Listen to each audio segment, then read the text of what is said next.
was unanimous when they ordered the return of the 60 billion pesos funds of PhilHealth transferred to the National Treasury, and they were also unanimous in permanently prohibiting the transfer of the remaining 29.9 billion pesos. Kamusta mo kami kay Tatay Digong, BP, ha? Ang Bukana Bridge yan is na. parte ng buong coastal road ng Davao City. So hindi siya yung coastal road hindi siya makakatawid ng Bangkerohan River kung wala yung Bukana Bridge. Ama. At that time na mayor ako, may budget ang coastal road pero unfunded ang bridge. And it was made known at the time to former President Duterte that the bridge is unfunded. Yes. Good morning mga kasama. Happy Saturday. Ngayong araw, nagsalita na BP Sara. Nagpatunay na hindi kay Bongit itong Bukana Bridge. Anak ng bugi kasi naman talaga naman. Bakit nyo kasi inaangking? China binira si BBM sa Bukana Bridge. Nakakahiya. Credit grabber. Uy, agoy. Yan ang mga balita ngayon at Supreme Court briefing. Patungkol saan? Yung 60 billion ano ba to? Confidential fund. PhilHealth fund, sorry. Yung PhilHealth fund na yan, pinapasauli na ho ng Supreme Court. Oo. At kahiya-hiya naman, bakit ang tagal na niyan? Diba? Nagsalita na si Bongit niyan na isasoli. Hanggang ngayon. Ngayon pa lang kayo kikilos. Kung hindi pa iutos ng Supreme Court, anak ka ng bugi naman talaga. Huwag kayong ganun. Huwag kayong swapang sa pera. Pag pera ng taong bayan, ibalik nyo. Huwag nyong gawing laruan ng pera. Hindi yan makakabuti sa inyo. Atty. Guanzon, bartagulan na, December 5, kahapon. December 6 na ho ngayon, ano? Tama ba? So, advance Merry Christmas! At Trilon side Representative Duterte absence to push for stronger ICI power. No way! Alam niyo ho ba? Hindi niyo mapipilit ang isang tao kung ayaw. Bakit doon sa ICI investigation? Meron ba silang napipilit? O maski si Commissioner Singson ay nagsalita na rin. Wala silang kapangyarihan na mag-contempt. Wala silang kapangyarihan magkaso, kundi i-refer lang din nila. Yan ang mga dapat nyong malaman. At Korte Suprema, ito na nga ipinapasauli yung PhilHealth Fund. At BP Sara nagsalita tungkol sa Bukana Bridge. Ito na. Dito kayo maniwala. Ito yung paniwalaan nyo. Ano to? Davao City LGU walang gimbitihan sa pag-inspeksyon? Kita nyo na. Kita nyo na yung kakalukuhan ng mga credit grabber na nga kayo. Pati yung sa LGU, hindi nyo pa inimbitahan. Bakit? Gusto nyo itago. Kasi mapapahiya kayo . Bakit? Ba't naman nanakawin nyo yung proyektong hindi sa inyo? Nagnakaw na nga kayo ng pera. Pati ba naman proyekto, nakawin nyo pa? Yan ho ang abangan nyo. So dito tayo magsimula. Ano ba meron dito, Kuya Robin?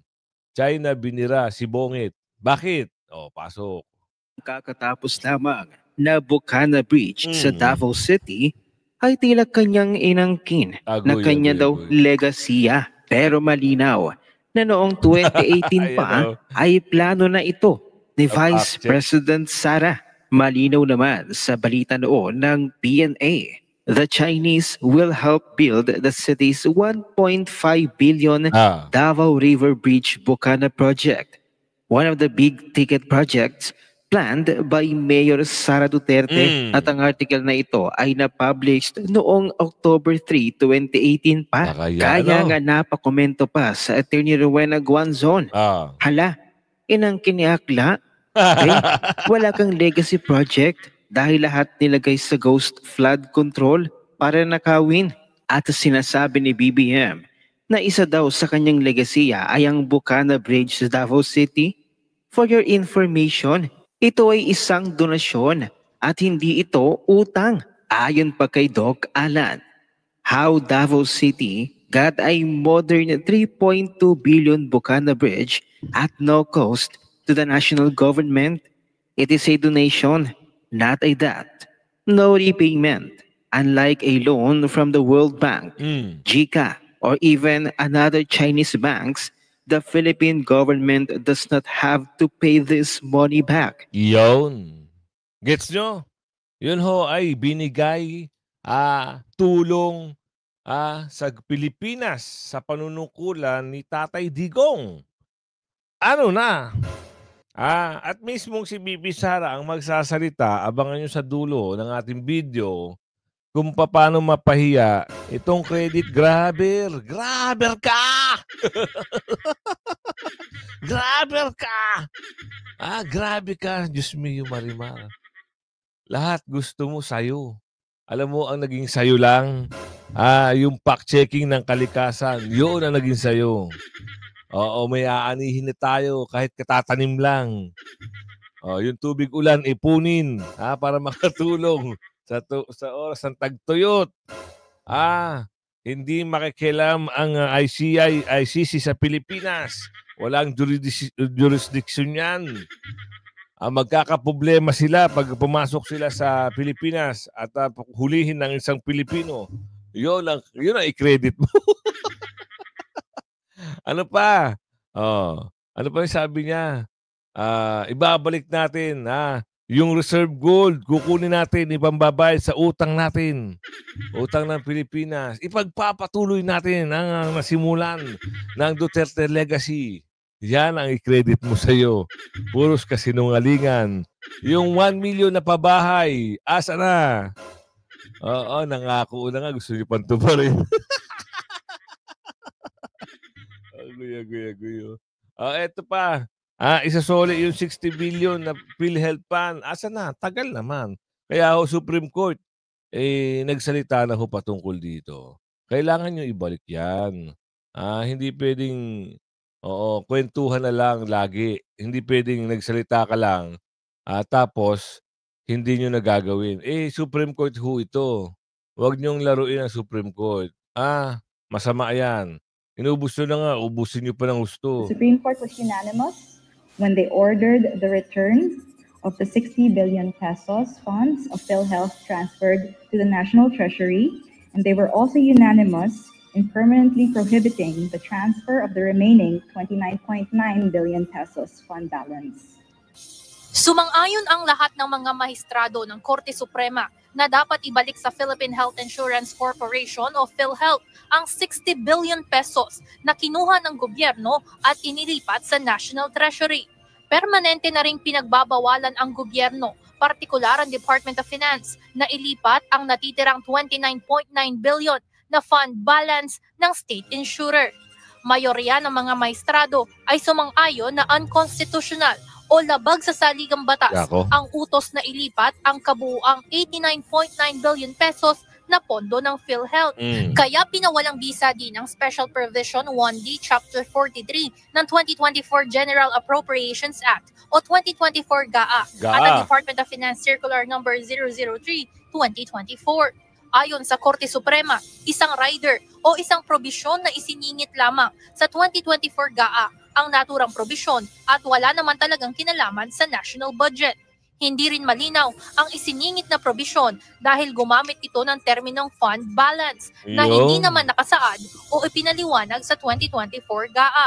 Void o invalid rin ang nasabing special provision dahil binabago o inaamyendahan ito indirectly ang syntax laws at ang Section 11 ng Universal Healthcare Act na nag-uutos na dapat magtabi ng reserbang pondo ang PhilHealth at ang sobrang pondo ay gamitin sa investment. These measures undermine the very nature of PhilHealth funds as pooled resources for social health insurance, hinder the UHCA's goal of delivering comprehensive and universal health care, and ultimately violates the people's right to health and to an affordable, sustainable, and accessible public health insurance. Solid nyo na. Nagutos na eh. Baka naman gawa nyo naman kwento. Ha? 2026 na ho, next month. So, ang sabi, ibabalik nila yan. Pero kailan? Ay baka yan ay kunin pa sa pondo ng 2026 para maibalik dahil wala na ibabalik eh. Wala na, ubos na. Kaya nga sila,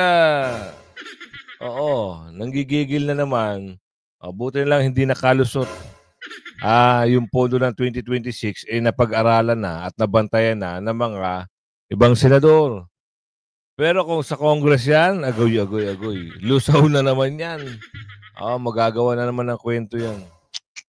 Galing na. Yan tayo eh. Ubusin ng pera. Yan ay credit. Exclusive ex-driver ni Saldico sa Paris. Umami na. Naku, ano kaya yung aaminin ng mama? Actually itong pag-uusap na ito, matagal na ho ito nagiging driver. Ni Saldico. At ngayon, parang nabalita pa nung nakaraan na yung isang babae, yun sa phone call interview, no? Parang ang sabi roon ay pupunta ng Japan. From Portuguese, going to Japan. Sarap buhay! Diba? Ginagawa lang Pasay yung ginagawa lang baklaran yung ibang bansa. Biyahe dito, biyahe doon. Sabagay, pag malaya-malita nga naman. Ang tanong dito, ano ang usapin ngayon sa pagpapauwi? Kansilado na ba ang passport? Parang tumatamlay na huwang investigasyon na. Diba? Parang nangyayari ngayon nakwento lang tapos wala na. Abangan natin yung video. Meron pa ba? Boss, Saldi, may video pa ba na ilalabas? Bago? Wala na. Yun na yun. Yun na ba yun? Ito exclusive ba? Driver ni Saldico nagsalita umami na. Yun ang title eh. Pero alamin natin sa balitang ito. Pasok mo, kuya. Exclusive.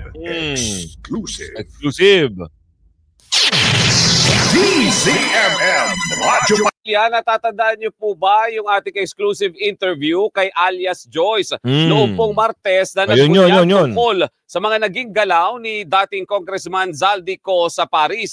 Ngayon, nagsalita na po yung nabanggit niyang driver ni driver Nico na si Toto Sarabia tungkol po sa naging pagseserbisyo niya sa dating kongresista. Okay. Yan ang ihahatid sa atin ng ating Europe correspondent na si Rose Eclarinal kasama ang The Filipino Correspondent Network o TFC. Miss Rose, magandang umaga. Magandang umaga sa inyo dyan sa Pilipinas. Yes, umamin ang dating driver ni Zaldico sa Paris na huli silang nagserbisyo sa dating kongresista noong Panghulyo bago pumutok ang iskandalo sa insertion sa 2025 budget at di umano'y korupsyon sa flood control project. Sa exclusive interview ng The Filipino Correspondent Network PFCN kay Toto Sarabia, inamin niyang naging driver nga siya Nico sa France simula 2023. Pero hindi siya naging driver sa Portugal. Bagamat isa siya sa regular driver Nico, hindi raw niya ito nasundo sa airport at hindi rin niya alam kung totoong may sariling private plane si Ko na naibalitang nasa Le Bourget. Ngayon, nadadawit ang pangalan niya kay Ko, nais niyang linawin na ang lahat ng naipundar niya ay galing sa pagsisikap ng pamilya sa 30 taon nila sa Paris. Yun naman pala. So, wag bibigyan ng issue. Naging driver na nga, gagawin pa ng kwento. Diba? Ano yung masaklap? Ang galing, no? Gayahin kaya nga natin yung mga balita. Look at Attorney Guanzon. Pwede ba kang maging announcer, broadcaster at news anchor? Try nga. I'll try. Look at Attorney Rowena Guanzon. Issue Bordagulan. Naratawa ako. So, maging ano na lang, no? Ganito lang yung natural. Ano kaya yung balita ngayon dito ni Atty. Guanzon, Kasi, alam nyo, talagang bullshit na bullshit to kay Bungit-ngit, eh. Bakit? Ito nyo, nabalita na nagnanakaw nabalita na dinadala ng mali-mali ng pera, pati ba naman yung 1.5 billion na tulay na kaya meron siyang banat. Ano ba yung banat niya? Ito ba yun? Hindi ko lang sure kung ito yun. Pero pakinggan pa rin natin. Panoorin at pakinggan natin kung ano ang banat ni Atty. Guanzon patungkol dito sa issue na ito. Ano yan? Nag-resign si Babe Singson. Oo. Ginagawa lang naman siyang deodorant dun. Para kunyari, independent ito. Tapos si former secretary Singson nandito. May problema sila. Ha? May problema sila ngayon sa ICI kasi because hindi nila pwedeng tabon-tabunan. Kung on its face may ebidensya like substandard or ano yung sinasabi niya? Pinambili ng Hermes. Pinambili ng Hermes ng girlfriend na binawi. Agoy, binawi. Wakbawi talaga ito si Sandro. So, may problema ang ICI ngayon. Kasi kailangan patunayan nila na, kunyari, independent sila. Kaya ko na sinabi, inutil yung ICI. Ang gusto ko makita, mag-resign din yan si Justice Andy Reyes. Ang nag-resign si Justice Andy Reyes, wala. Sipin nyo may girlfriend. Ito, nachismis kagad ni Atty. Guanzon May girlfriend. Binigyan ng Hermes. Binawi. Diyos mo yung marimar naman, wala talaga. Walang mangyayari kahit naman ito magaling na abogado na ito. At naging COMELEC commissioner, tama ba? Oo. Dati ba? Dati, kung pagkakaalam ko. Kung mali ako, pakicorrect na lang. So, isipin nyo alam niya na walang mangyayari sa ICI. Kasi wala namang kapangyarihan na makapagpakulong, walang pondo, walang pasahod, anak ng bugi. Sinabi lang, mag-iimbestiga kayo. Utos ko. Wala man lang pera. Siguro kumaalma, anak ng tipaklong, bilyon-bilyon maleta ang hawak niyo. Hindi nyo mabigyan ng sahod yung mga taga-ICI na maayos. Partihan nyo naman. Isipin nyo na lang Drilon, huwag na natin pasok yan. Gusto nyo yung marinig yung banat ni Bibi Sara patungkol dito sa credit grabber. Ano yon, Kuya Goods? Ito, si Bibi Sara mismo sa dahig ang nagsalita na hindi kay bungit-ngit yan. Huwag siya magyabang-yabang. Wala hong gagawin kasing tanga mga Pilipino kahit alam niyo. Ang katunayan dyan, bigay yan. Libre, free. Tapos sasabihin mo, pinondohan mo. Smi Marimar. Pasok, Bibi Sara. Kamusta mo kami kay Tatay Digong, BP, Ang Bocana Bridge is parte ng buong coastal road ng Davao City. So hindi siya yung coastal road hindi siya makakatawid ng Bangkerohan River kung wala yung Bocana Bridge. Tama. At that time na mayor ako, may budget ang coastal road pero unfunded ang bridge. And it was made known at the time to former President Duterte that the bridge is unfunded. At siya ay naghanap ng paraan para mabigyan ng pondo yung bridge.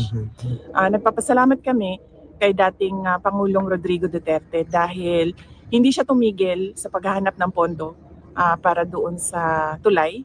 At syempre, nagpapasalamat tayo sa People's Republic of China. Yeah, thank you. How are you today, ma'am? I'm okay. How's our visit today with the former president? Yes, okay lang naman yung bisita. It was a good day today. And we talked about the unconstitutionality of the transfer of the PhilHealth funds, 60 billion of data. And it was decided that it should be returned. That's correct. Yes, to PhilHealth. And then,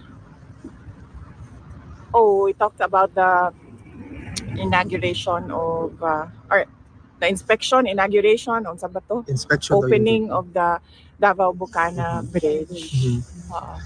VP, what's the reaction of the former president and you yourself with respect to the unanimous decision of the Supreme Court 15-0 asking the government to return the funds to the PhilHealth Fund? Well, the Supreme Court is the final arbiter of legal cases in our country, and if they say that it is unconstitutional, then it is, and then it should be returned. Rightly so, because dapat ang pera ng PhilHealth ay binabalik or nire-reinvest balik sa health programs ng ating bansa. VP Inday, earlier we talked about the Bucana Bridge, and you made mention that you're going to refer the situation with the former president. Ano po yung decision ni former president? Nag-ano lang ako kanina kung pwede ko ba i-kwento yung backstory ng Bucana Bridge. And then he said na okay lang naman. So ang nangyari dyan ay ang Bucana Bridge is kaparte ng buong coastal road ng Davao City. So hindi siya yung coastal road hindi siya makakatawid ng Bangkerohan River kung wala yung Bucana Bridge. At that time na mayor ako, may budget ang coastal road pero unfunded ang bridge. And it was made known at the time to former President Duterte that the bridge is unfunded. At siya ay naghanap ng paraan para mabigyan ng pondo yung bridge. So noong nakahanap siya ng pondo ay sinimulan yung negotiations, sinimulan yung mga planning, lahat ng paperworks para doon sa bridge na yon ay sinimulan na. But ngayon, nandiyan na yung bridge, so dapat nating pagpasalamatan para sa akin bilang isang Davaoenyo at syempre sa mga tiga Mindanao na din dahil nagbe-benefit din sila doon sa coastal road na yon, traveling from south to north of Davao in the region. Nagpapasalamat kami kay dating Pangulong Rodrigo Duterte dahil hindi siya tumigil sa paghahanap ng pondo para doon sa tulay. At syempre nagpapasalamat tayo sa People's Republic of China dahil buong-buo nila binigay yung entire cost ng tulay na iyon. So walang gastos ang City Government of Davao, walang gastos ang Pilipinas para tayo magkaroon ng bridge na yon. At napakahalaga ng bridge na yon dahil hindi mag-connect ang south to north kung wala yung bridge. What is your reaction, VP, with the statement of President Bongbong Marcos saying that this is one of the 4 legacy projects under his administration so far? Basta sa akin, yun na lang. Bilang Davaoenyo at bilang Mindanaon, nagpapasalamat ako kay dating Pangulong Rodrigo Duterte. Dahil ang totoo talaga niyan, alam niya at the time yung problema ko bilang mayor. Now, may coastal road, may budget ang coastal road, pero wala kaming budget para sa tulay. Wow. At, and yes, as I said, yung source of fund, ang People's Republic of China, sila yung pinagpapasalamatan ko. VP Inday, on a different matter, today the determination of the medical records with respect to the competency of the former president will be submitted. Was the submission done already or? Wala akong, hindi ko alam kung nasubmit na ba yung medical records. Ang siguro, tamang tao na sumagot kung ano yung nangyayari sa kaso ay si Attorney Nicholas Kaufman. VP, is there something that the former president wishes to relay or perhaps you want to relay to the Filipino people now na malapit na po ang Pasko? Malungkot ang Pasko natin dahil hindi natin gusto ang mga nangyayari sa ating bansa, lalong-lalo na yung mga iskandalo sa korupsyon at yung pag-aabuso sa posisyon at mga opisina ng gobyerno. Pero kailangan natin maging matatag as Filipinos. we are known to be resilient. Kaya kailangan nating itawid itong Pasko na ito na merong pag-asa sa ating mga puso. At syempre ipagdasal natin yon na mas maganda ang ating taong 2026 sa kung ano man yung dinaanan natin ngayong 2025. Thank you, VP. Para VP, ano masasabi mo dun sa 500 daw na tsubena? Dun sa babaita na taga IDT, IDT ba? DTI. Na pinagmamalaki na kasya daw yung 500 na Noche Buena. Nahimas-masa na kaya yun? Question bang iba? Ma'am, pwede, may mga bali-balita po kasi na yung ibang media po is pinalalabas po nila na overpriced daw po yung nabili ng OBP na CCTV. Wala pong findings na ganun ang Commission on Audit. No, kung nakita ninyo sa statement ng Office of the Vice President, pinublish na yung report ng Commission on Audit at wala silang findings of any wrongdoing sa Office of the Vice President. In fact, meron silang binigay na unqualified opinion doon sa opisina ng Office of the Vice President. At kailangan ko pasalamatan doon yung mga kasamahan ko sa Office of the Vice President kasi sila talaga yung ako lang yung muka ng opisina. Pero lahat ng paperworks, lahat ng trabaho sa mga utos ko, lahat ng legwork, trabaho yan ng mga personnel ng Office of the Vice President. Galing, kaya diba? salamat ako sa kanila dahil nakuha nila yung unqualified opinion. And by the way, congratulations kasi kayo po yung pinakamataas na ratings po. Trust rating. Yes, opo. Nagpapasalamat din ako niyan sa ating mga kababayan no, na nakikita nila yung trabaho ko bilang Vice President at trabaho ng mga kasamahan ko sa Office of the Vice President at malaki ang kanilang tiwala sa kakayahan namin at yes, so nagpapasalamat ako sa mga kababayan natin at kahit man na bumaba or tumaas yan, pabago-bago ang numbers, rest assured that the Office of the Vice President will continue to faithfully serve the Filipino people. One more, ma'am. Yes, ma'am. Any reaction, ma'am? Kasi sabi po ni BBM is willing daw po siya makipag-dialogo sa inyo para daw po sa pag-uunlad ng Pilipinas.